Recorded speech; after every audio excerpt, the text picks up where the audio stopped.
샬롬. 예수님의 고난의 발자취를 새겨보는 사순절 14일째를 맞이했습니다. 이제 우리 모두 좀 더 힘을 내셔서 화들짝 놀라 깨어 일어남으로 예배를 회복하고 오직 말씀으로 양육돼야 할 줄 믿습니다. 일상의 삶에 우리 주님의 고난에 동참하여 십자가 주님을 닮아가야 하죠. 비록 우리가 빈들로 내몰릴수록, 우리가 이끌린 광야가 시륵같이 어두울수록 우리는 그래서 더더욱 십자가를 앙망해야 할 줄 믿습니다. 바로 거기에 우리의 소망이요 삶의 여인 주님이 계시기 때문이죠.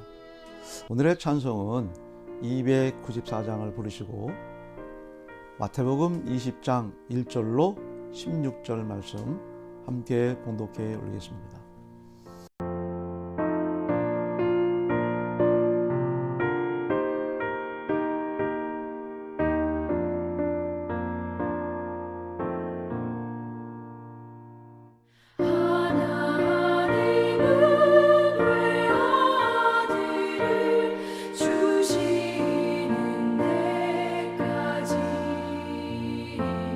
세상 사람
천국은 마치 품꾼을 얻어 포도원에 들여보내려고 이른 아침에 나간 집주인과 같으니 그가 하루 한 데나리온씩 품꾼들과 약속하여 포도원에 들여보내고 또 제3시에 나가보니 장터에 놀고 서 있는 사람들이 또 있는지라.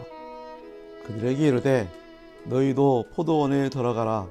내가 너에게 상당하게 주려 하니 그들이 가고 제6시와 제9시에 또 나가 그와 같이 하고 제11시에도 나가보니 서 있는 사람들이 또 있는지라.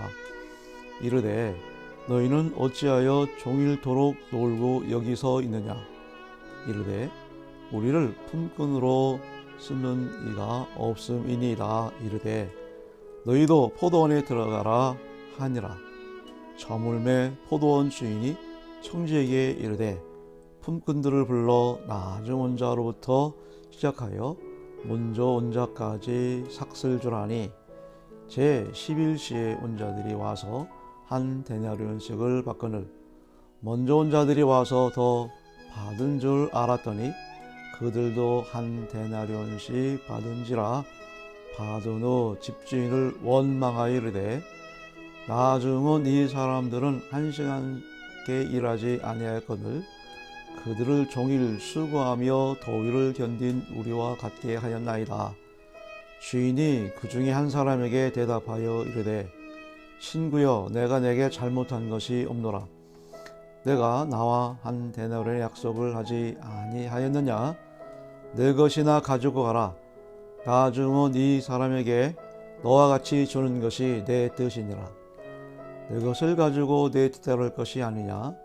내가 선함으로 내가 악하게 보느냐?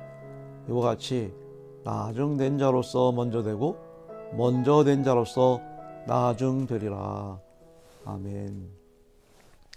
예수님께서 부자에 대한 상징적인 이 말씀은 우리들에게 이 보상의 의미를 가르쳐 주기 위함입니다. 그렇습니다. 사람은 모두가 자신이 살아온 값에 대한 대가가 있죠. 아무리 열심히 살고 정말 최선을 다한 자랑스러운 훌륭한 인생의 삶이라 할지라도 타고난 죄는 해결할 방법이 전혀 없다는 사실을, 그래서 모든 인생은 영원히 죽을 수밖에 없는 죄인임을 우리 성경은 잘 우리에게 가르쳐 주고 있습니다. 그러므로 내 것을 가지고 나를 위해 물질과 세상만을 위해서 산다면 결단코 천국에 들어가지 못한다는 이 말씀으로 단정을 지으시면서 주를 위해 헌신하고 남을 위해 섬기는 삶을 살면 세상이 새롭게 되어 인자가 자기 영광에 보지 앉을 때가 나를 따르는 너희도 라고 이 보상을 받는다. 세상이 새롭게 될 때 그래서 우리 주님이 영광의 보좌에 앉을 때 나를 따르는 너희도, 그렇죠? 우리 주님을 따르는 저와 여러분도 그에 대한 충분한 보상이 있다는, 그 대가가 있다는 사실을 말씀하고 있죠. 얼마나 감사한 일입니까? 얼마나 놀라운 일입니까? 전혀 생각할 수도 없고 전혀 기대할 수도 없고 전혀 자격도 없는 우리들에게 이런 하나님의 나라라고 하는 이 보상으로 축복하셔서 구원을 받을 수 있다는 이 사실에 우리 모두는 깊은 감동으로 하나님의 영광이 되는 그런 삶을 우리 모두는 살아야 할 줄 믿습니다. 그런 의미에서 오늘 이 포도원의 품꾼의 이야기는 값없이 대가 없이 거저 주시는 주님의 보상에 대한 비유 말씀을 우리에게 잘 새기도록 말씀해 주고 있는 내용이지 않습니까? 믿음의 원리를 모르는 사람들은 노동의 대가만을 정당하게 요구합니다. 물론 그래야죠. 요즘 최대의 사회 이슈가 바로 그런 이야기이지 않겠습니까? 노동의 대가를 인정받고 그만큼 대접을 받는다 한다면 이 세상은 건강하고 그만큼 좋은 그런 나라와 세상이 될 것이라고 생각을 합니다. 최근 뉴스에 백마진, 이 백마진, 택배 노동자들을 통해서 거래와 계약을 통한 그러한 안타까운 얘기를 이제 들을 때마다 참 마음 아픈 가슴 아픈 일은 기득권의 세력, 가전자들의 힘의 논리 횡포, 이것으로 인해서 힘없는 사람들이 당하고 사는 일들을 왕왕 주변에 봅니다. 하지만 지금 예수님이 말씀하시는 부자나 포도원의 품꾼들에 대한 이 품삯 이야기는 경제 논리에 대한 이야기가 아닙니다. 하나님 나라의 특권에 대한 보상에 대한 말씀이죠. 기준점을 우리 세상의 경제가 아닌 하나님 나라의 그 특권에 대한 메시지를 우리에게 가르쳐 주고 있습니다. 그러니까 우리가 어디에다가 기준을 두느냐에 따라서 삶의 정도는 그리고 차원과 질은 확연히 다를 수밖에 없는 거죠.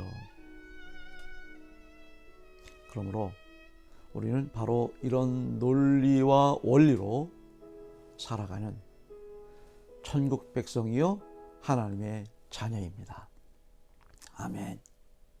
그래서 내가 이 세상에서 살아가는 동안 경제적인 노동의 대가도 중요하지만 그보다 더 중요한 원리는 신앙적 믿음의 대가, 곧 희생과 섬김과 나눔은 더더욱 중요하다는 것이죠.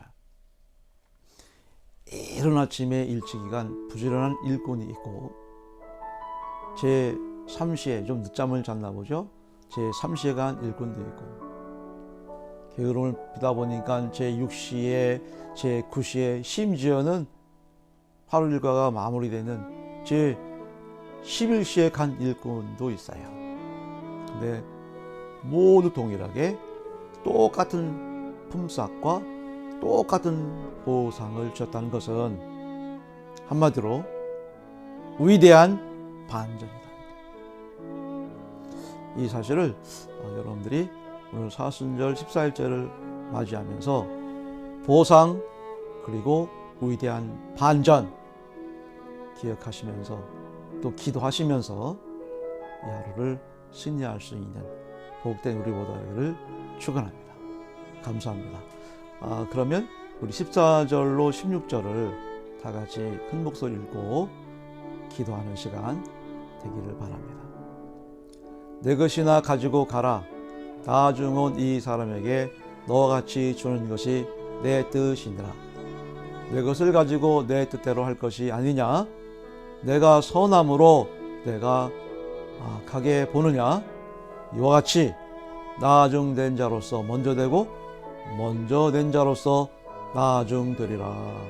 우리 20장 16절 다시 한번 읽어볼까요? 이와 같이 나중된 자로서 먼저 되고 먼저 된 자로서 나중되리라.